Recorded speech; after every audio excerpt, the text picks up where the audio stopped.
ಕನ್ನಡ ನಾಡು, ಇದು ಕನ್ನಡಿಗರ ನಾಡಿಮಿಡಿತ.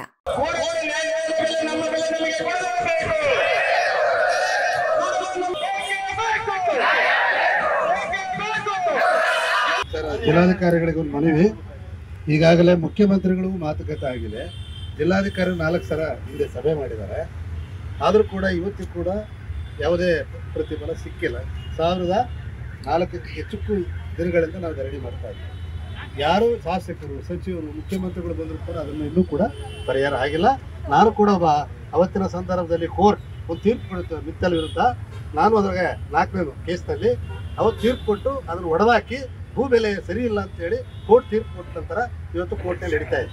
ಈ ನಡೆಯುವಂತಹ ಸಂದರ್ಭದಲ್ಲಿ ಕೂಡ ನಾಳೆ KDB ಅವರು ನಾಳೆ ಮತ್ತೆ ಹಾಲನ ಸಭೆ ಕರಿತೀರಂತಂದರೆ ನಾವು ದಯವಿಟ್ಟು ಜಿಲ್ಲಾಧಿಕಾರಿಗಳು ನಮ್ಮ ಹೊಸದಾಗಿ ಬಂದರೆ ನಾವು ಸಂಪೂರ್ಣವಾಗಿ ರೈತ ಸಂಘದ ಪರವಾಗಿ ಸ್ವಾಗತ ಮಾಡ್ತೀವಿ. ನಾಳೆ ನಡೀತಕ್ಕಂಥ ಸಭೆಯನ್ನು ನೀವು ಕೂಡಲೇ ರದ್ದುಪಡಿಸಬೇಕು ಅಂತ ಹೇಳಿ ನಾವು ಮನವಿ ಮಾಡ್ತೇವೆ. ಈಗಾಗಲೇ ಸುಪ್ರೀಂ ಕೋರ್ಟ್ ಮುಂದೆ ಇದೆ. ಹಾಗಾಗಿ ಈ ಸುಪ್ರೀಂ ಕೋರ್ಟು ಲೋಯರ್ ಕೋರ್ಟಲ್ಲಿ ಕೂಡ ಇದು ತೀರ್ಪಾಗಿರುವುದರಿಂದ ನಾವು ಜಿಲ್ಲಾಧಿಕಾರಿಗಳಿದ್ರಿ ಕೂಡಲೇ ಮುಖ್ಯಮಂತ್ರಿಗಳ ಜೊತೆಗೆ ಮಾತುಕತೆ ಮಾಡೋಕ್ಕೆ ಹಿಂದೆಲ್ಲ ಅವರು ಹೇಳಿದರು, ಅಲ್ಲಿ ಸ್ವಲ್ಪ ಎಂಪಿಗಳು ಹೇಳಿದರು, ಶಾಸಕರು ಹೇಳಿದರು. ಇಲ್ಲಿವರೆಗೆ ಕೂಡ ಅದು ಖುಷಿ ಭರವಸೆ ಆಗಿದೆ. ನಾವು ದಯವಿಟ್ಟು ಹೊಸ ಜಿಲ್ಲಾಧಿಕಾರಿಗಳು ಬಂದಿದ್ದೀರಿ, ನಾವು ದಯವಿಟ್ಟು ಕೋರ್ಟ್, ಸುಪ್ರೀಂ ಕೋರ್ಟು ಮತ್ತು ಲೋಯರ್ ಕೋರ್ಟಲ್ಲಿ ಆಗಿರ್ತಕ್ಕಂಥ ತೀರ್ಪನ್ನು ಇವತ್ತು ಗೌರವಿಸಿ KDBಯನ್ನು ಕರೆದಿರ್ತಕ್ಕಂಥ ಸಭೆಯನ್ನು ಕೂಡಲೇ ರದ್ದುಪಡಿಸಬೇಕು.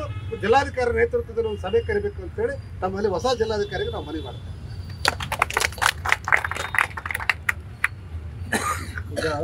ಈಗಾಗಲೇ ಹೇಳಿದ್ದೀವಿ, ಈ ವಿಷಯ ಬಹಳ ವರ್ಷಗಳಿಂದ ಇದು ಬಗೆಹರಿದೇ ಇದೆ ಅಂತ ಹೇಳಿ. ಯಾವುದೋ ಒಂದು ಸಮಸ್ಯೆಗೆ ಪರಿಹಾರ ನಾವು ರೂಪಿಸಬೇಕು ಅಂದಾಗ ನಮ್ಮಲ್ಲಿ ಒಂದು ಕ್ಲಾರಿಟಿ ಇಟ್ಕೊಳ್ಳೋಣ. ಕ್ಲಾರಿಟಿ ಅಂದರೆ ಅದು ಸ್ಪಷ್ಟತೆ ಇರಬೇಕು. 2 ವಿಷಯಗಳಿದೆ. ಒಂದು ಗೋಷ್ಠಿ, ಒಂದು ವಿಷಯ ನಾಡಿದ್ದು ಏನಂದರೆ ಇಲ್ಲಿ ಯಾವುದೂ ತುಂಬ ಆದ್ದರಿಂದ ನನ್ನೇನು ಮನವಿ, ನಾವು ಯಾವತ್ತೂ ಸದಸ್ಯರು ಜೊತೆ ಮಾತಾಡ್ತೀವಿ. ಈಗ ಪ್ರತಿ ಸ್ಟೆಪ್ಪಲ್ಲೂ ಕೂಡ ನೀವು ಬನ್ನಿ, ಪ್ರತಿ ಸ್ಟೆಪ್ಪಲ್ಲೂ ಕೂಡ ನಾನು ಮಾತಾಡ್ತೀನಿ. ನಾನು ಮಾತಾಡ್ತೀನಿ, KDB ಕೂಡ ನಾನು ಮಾತಾಡ್ತೀನಿ. ಆದರೆ ನಾವೇನು ನಾಡಿನ ಮಾಡೋಕ್ಕಿದ್ದೀವಿ ಅದು ಪರಿಹಾರಕ್ಕೆ ಸಂಬಂಧಪಟ್ಟಿದ್ದು ಅನ್ನೋ ಯಾವುದೂ ಅಲ್ಲ.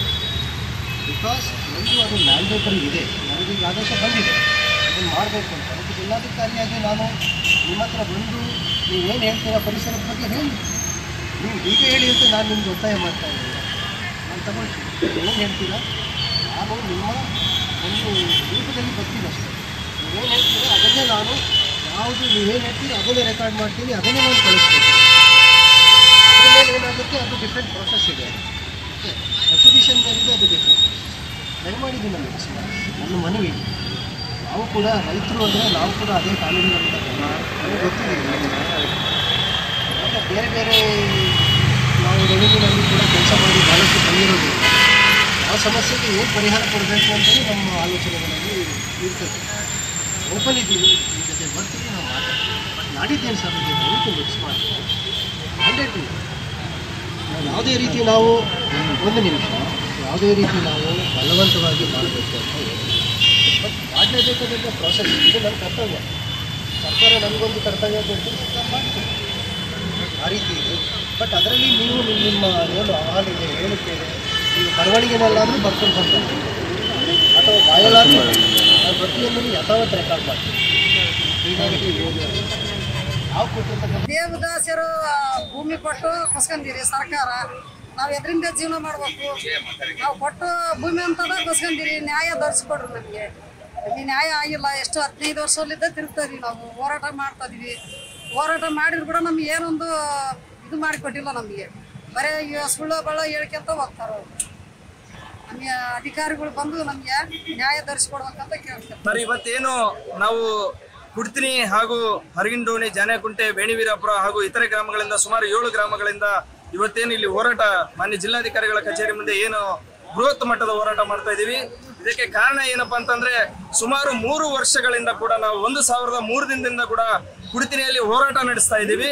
ಇದಕ್ಕೆ ಯಾರು ಕೂಡ ಸ್ಪಂದಿಸದೆ, ಕರ್ನಾಟಕ ಸರ್ಕಾರ ಸ್ಪಂದಿಸದೆ ಇರೋದು ನಮಗೆ ಬಹಳ ದುರಂತದ ವಿಷಯ. ಕಾರಣ ಏನಪ್ಪಾ ಅಂತಂದ್ರೆ 2010ರಲ್ಲಿ ಏನು ಸುಮಾರು NMDC, ಮಿತ್ತಲ್, ಬ್ರಾಹ್ಮಣಿ ಹಾಗೂ 12,500 ಎಕರೆ ಭೂಮಿ ಏನು ಸರ್ಕಾರ ವಶಪಡಿಸಿಕೊಂಡಿತ್ತು KDB ಸಂಸ್ಥೆ, ಅದು ಇವತ್ತಿಗಾದ್ರೂ ಕೂಡ ನಮಗೆ ನ್ಯಾಯಯುತವಾದ ಬೆಲೆ ಕೊಟ್ಟಿಲ್ಲ. ನಮಗೆ ಭೂ ಬೆಲೆಯಲ್ಲಿ ವಂಚನೆ ಮಾಡಿ ಇವತ್ತು ಅದನ್ನ ಸರಿಪಡಿಸ್ಕೊಡಿ, ಅವತ್ತೇನು ಅನ್ಯಾಯ ಮಾಡಿರಿ ಅದನ್ನ ಸರಿಪಡಿಸ್ಕೊಡಿ ಅಂತೇಳಿ ಇವತ್ತು ಸುಮಾರು 2010ರಿಂದ ಹಿಡಿದು ಇವತ್ತು 2025 ಅಂದ್ರೆ 15 ವರ್ಷದಿಂದ ಕೂಡ ನಾವು ಗೋಳಾಡ್ತಿದೀವಿ. ನಮಗೆ ಆಗಿದ್ದಂತ ಅನ್ಯಾಯನ ಸರಿಪಡಿಸ್ಕೊಡಿ, ಇಲ್ಲವಾದ ಪಕ್ಷದಲ್ಲಿ ನಾವು ಮುಂದಿನ ದಿನದಲ್ಲಿ ಹೋರಾಟ ಮಾಡೋರು ಇದೀವಿ ಅಂತ ಅವತ್ತಿಂದ ಹೇಳ್ಕೊಂತಾನೆ ಬರ್ತಾ ಇದೀವಿ. ಆದ್ರೆ ಇವತ್ತಿನವರೆಗಾದ್ರೂ ಕೂಡ ನಮಗೆ ನ್ಯಾಯ ಒದಗಿಸ್ಕೊಡಕ್ಕೆ ಬಿಜೆಪಿ ಸರ್ಕಾರ ಆಯ್ತು, ಕಾಂಗ್ರೆಸ್ ಸರ್ಕಾರ ಆಯ್ತು, JDS ಸರ್ಕಾರ ಆಯ್ತು, ಯಾವುದೇ ಪಕ್ಷಗಳು ಕೂಡ ನಮಗೆ ನ್ಯಾಯ ಒದಗಿಸ್ಕೊಡುವಂತ ಕೆಲಸ ಮಾಡ್ತಾ ಇಲ್ಲ. ನಮ್ಮನ್ನ ಬರೇ ವೋಟ್ ಬ್ಯಾಂಕ್ಗೋಸ್ಕರ ನಮ್ಮನ್ನ ರೈತರನ್ನ ಯೂಸ್ ಮಾಡ್ಕೊಂತ ಇದ್ರೆ ಬಿಟ್ರೆ ನಮ್ಮ ಗೋಳು ಕೇಳುವಂತವ್ರಿಲ್ಲ. ನಾವು ನಮ್ಮ ಮನವಿ ಇಷ್ಟೇ ಇರೋದು, ದಯವಿಟ್ಟು ಇವತ್ತೇನು ಅನ್ಯಾಯ ಆಗಿದೆ, ಸ್ವಲ್ಪ ಭೂಮಿ ಅಲ್ಲ, 12,500 ಎಕರೆಯಲ್ಲಿ ಅನ್ಯಾಯ ಆಗಿರೋದು. 12,500 ಎಕರೆಗೆ ನೀವು ಎಷ್ಟು ಕೋಟಿ ಮೋಸ ಮಾಡಿರಿ ಸರ್ಕಾರ ಅಂತ ನಾವು ಈ ಪ್ರಶ್ನೆ ಕೇಳ್ತಾ ಇದೀವಿ. ಅದಕ್ಕೋಸ್ಕರ ಅವತ್ತಲ್ಲಿ ಏನು ಭೂಬೆಲೆ ವಂಚನೆ ಆಗಿದೆ, ಅವತ್ತು ಮಾಡಿದಂತ ಮೋಸ ಏನಿದೆ ಅದನ್ನ ಸರಿಪಡಿಸಿಕೊಂಡು ರೈತರಿಗೆ ಏನು ಸಲ್ಲಬೇಕಾದ ಹಣ ಇದೆ ಅದನ್ನು ಕೂಡಲೇ ಕೊಟ್ಟು ನಮಗೆ ರೈತರಿಗೆ ನ್ಯಾಯ ಕೊಡಬೇಕು. ಇಲ್ಲವಾದ ಪಕ್ಷದಲ್ಲಿ ನಾವು ಇದೇ ರೀತಿ ಅನ್ಯಾಯ ಆದ್ರೆ ಸರ್ 15 ವರ್ಷ ಆಯ್ತು ಭೂಮಿ ಕೊಟ್ಟು, ಮಕ್ಕಳಿಗೆ ಉದ್ಯೋಗ ಇಲ್ಲ ಸರ್. ನಾವು ಉದ್ಯೋಗ ಇಲ್ದೇನೆ ಓದ್ಕೊಂಡಂತ ಹುಡುಗರು ಸುಮ್ಮನೆ ಮನೆಯಲ್ಲಿ ಕಸ ಬಳ್ಕೊಂತ ಕಸ ಹೊಡೆಯೋ ಕೆಲಸ ಕೂಡ ಇಲ್ದೇನೆ, ಈ ಕಡೆಗೆ ಭೂಮಿ ಇಲ್ಲ, ಆ ಕಡೆಗೆ ಉದ್ಯೋಗ ಇಲ್ಲ, ಎರಡೂ ಕಳ್ಕೊಂಡು ಒಂದು ಬಿಕಾರಿ ತರ ಮಾಡಿದಂತ ಸರ್ಕಾರಗಳಿಗೆ ನಾವು ಏನ್ ಹೇಳ್ಬೇಕು ಸರ್? ತಮಗೆ ದಯವಿಟ್ಟು ತಮಗೆ ಕೈ ಮುಗಿದು ಕೇಳ್ಕೊಂತೀವಿ, ನಮಗೆ ಆಗಿರ್ತಕ್ಕಂಥ ಅನ್ಯಾಯನ ಕೂಡಲೇ ಸರಿಪಡಿಸ್ಕೊಡ್ಬೇಕಂತ ನಾವು ಮನವಿ ಮಾಡ್ಕೊಳ್ತಾ ಇದೀವಿ ಕರ್ನಾಟಕ ಸರ್ಕಾರಕ್ಕೆ. ಹಾಗೇನೆ ಇನ್ನು ಮುಂದಿನ ದಿನದಲ್ಲಿ ನೀವು ನ್ಯಾಯ ಒದಗಿಸ್ಕೊಟ್ಟಿಲ್ಲ ಅಂತಂದ್ರೆ ನಾವು ಇಲ್ಲಿಗೆ ಸಾಮಾನ್ಯವಾಗಿ ಬಿಡುವಂತ ಪರಿಸ್ಥಿತಿ ಇಲ್ಲ. ಮುಂದಿನ ಹೋರಾಟದಲ್ಲಿ ನಾವು ನಮ್ಮ 12,500 ಎಕರೆಯಲ್ಲಿ ರೈತರೇನಿದೀವಿ, ಯಾರ್ಯಾರು ಭೂಮಿಯಲ್ಲಿ ಅವರು ಸೇರೇ ಇದ್ದೀವಿ, ಅದಕ್ಕೆ ತಮ್ಮ ವಿರೋಧ ಬಂತು ಅಂದ್ರೆ ಅದಕ್ಕೆ ಕರ್ನಾಟಕ ಮಾನ್ಯ ಮುಖ್ಯಮಂತ್ರಿಗಳು ಹಾಗೂ ಶಾಸಕರು, ಸಂಸದರು, ಸಚಿವರು ನೀವೆಲ್ಲರೂ ಜವಾಬ್ದಾರಿ ಆಗಿರ್ತೀರಿ. ನಮ್ಮ ರೈತರ ಗೋಳು ನಿಮ್ಮ ಮೈ ಮೇಲೆ ಹಾಕೊಳ್ಳೋದಕ್ಕಿಂತ ನಮಗೆ ಶೀಘ್ರದಲ್ಲೇ ನ್ಯಾಯ ಒದಗಿಸ್ಕೊಡಿ, ಇಲ್ಲವಾದಲ್ಲಿ ನಮ್ಮ ಭೂಮಿ ನಮ್ಗೆ ವಾಪಸ್ ಕೊಡಿ ಅಂತ ನಮ್ಮ ಮನವಿ ಮಾಡ್ಕೊಳ್ತಿದೀವಿ. ಸಮಗ್ರ ಸುದ್ದಿಗಳಿಗಾಗಿ ತಪ್ಪದೆ ನೋಡಿ ಕನ್ನಡ ನಾಡು ವಾಹಿನಿ. ಸಬ್ಸ್ಕ್ರೈಬ್ ಮಾಡಿಕೊಳ್ಳಲು ಕೂಡಲೇ ಪಕ್ಕದಲ್ಲಿ ಕಾಣುವ ಬೆಲ್ ಐಕಾನ್ ಕ್ಲಿಕ್ ಮಾಡಿ ನೋಟಿಫಿಕೇಶನ್ ಪಡೆಯಿರಿ.